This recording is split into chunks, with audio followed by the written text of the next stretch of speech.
क्या वापस करेंगे तो भाई? करना पड़ेगा। नहीं करना पड़ेगा क्या? नहीं, होगा। स्वर्ण समाज क्या करेगा? स्वर्ण समाज नाराज है। नाराज है। तो ईवीएम मतलब जो स्वर्ण समाज के योगदान में ना हो तो क्या नाराज है, सत्ता परिवर्तन वो कर सकती है। ये होगा डबल इंजन की सरकार योगी और मोदी जी, ज्यादा नाराज किससे हैं?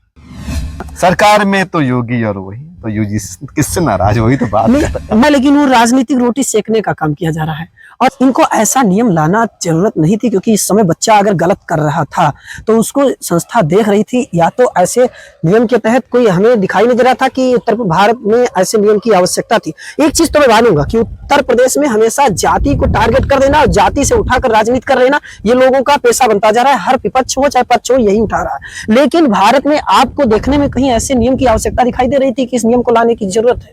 ऐसा यूजीसी को नए नियम को लाने की कोई जरूरत दिखाई नहीं दे रही थी। खैर, अगर बाई द वे हम आपके कहने से मान लें कि यूजीसी की जरूरत ही पड़ गई थी, यूजीसी लाई रहते तो यूजीसी को लाने में ये प्रावधान कर देना चाहिए था कि हमारे जो बच्चे होंगे उनके द्वारा जो पिछड़े मतलब सवर समाज के जो बच्चे होंगे उनके द्वारा जो गलतियां की जाएंगी तो उनको दंड दिया जाएगा, और जो गलत नहीं करेगा उसको अगर कोई गलत फंसा रहा है तो इसमें तो नियम ही नहीं है कि अगर कोई गलत फंसा रहा है तो उसके खिलाफ भी कार्रवाई हो।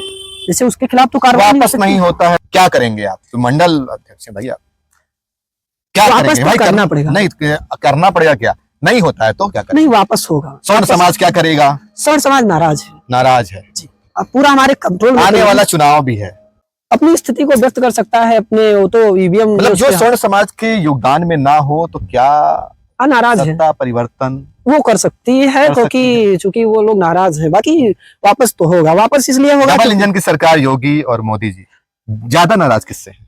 अब यूजीसी से नाराज है, हम किसी से नहीं नाराज है। सरकार मेरी है। हाँ, सरकार में तो योगी और वही तो यूजी, किससे नाराज? वही तो बात कर रहा है। मैं सिर्फ इस कानून का विरोध कर रहा हूँ। इस कानून को वापस लिया जाना चाहिए और मैं किसी से विरोध नहीं कर रहा हूँ। मैं पिछड़े से भी पूछना चाहता हूँ कि क्या कोई अच्छा, आप पत्रकार साथी हैं, आप बताने की कृपा करें कि क्या आपको यूजीसी के लिए कोई ऐसा व्यक्ति दिखाई दे रहा है कि जिसको जो कह रहा हो कि हाँ यूजीसी की मुझे सख्त जरूरत थी?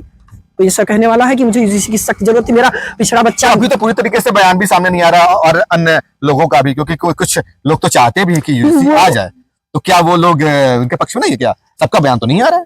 हाँ, सबका बयान नहीं आ रहा है, लेकिन वो राजनीतिक रोटी सेकने का काम किया जा रहा है और ऐसा नहीं है। वहाँ यूजीसी को लेकर विचार करना मतलब राजनीति का कुछ बड़ा षड्यंत्र लग रहा है। बिल्कुल बड़ा षड्यंत्र लग रहा है। षड्यंत्र ना होता तो इसको लाने की भी कोई जरूरत नहीं थी भाई साहब यहाँ पर।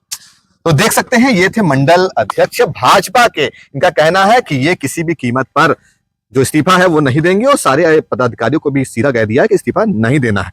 इस्तीफा अगर देना ही है तो जो बड़े पद पे आसीन है वो नियम को बदलें, अगर नहीं बदलते हैं तो सरकार भी बदल सकती है।